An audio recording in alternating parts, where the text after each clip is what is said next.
En Italie, la trajectoire incertaine de l'économie a de nouveau crispé les marchés financiers. Lundi, la bourse de Milan a terminé en recul de 2,08%.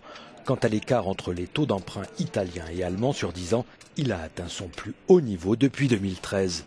En toile de fond, c'est la dette italienne qui inquiète le plus les investisseurs. Elle culmine déjà à 132% du PIB, soit 2302 milliards d'euros. Pour l'ancien conseiller de Donald Trump, ce ne sont pas les eurosceptiques qui sont responsables de la situation. Qui a mis l'économie italienne dans cet état? Est-ce que ce sont les mouvements populistes?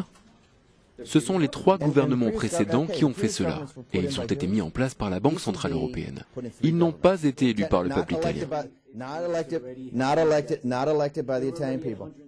Les médias rappellent que le programme électoral des eurosceptiques pourrait coûter près de 100 milliards d'euros supplémentaires qu'il faudra bien financer.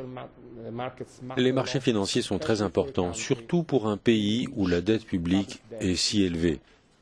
Si le vote des citoyens italiens va dans une direction qui est assez différente de la direction dans laquelle l'Italie est censée aller selon les marchés et les partenaires européens, il y a bien sûr un problème.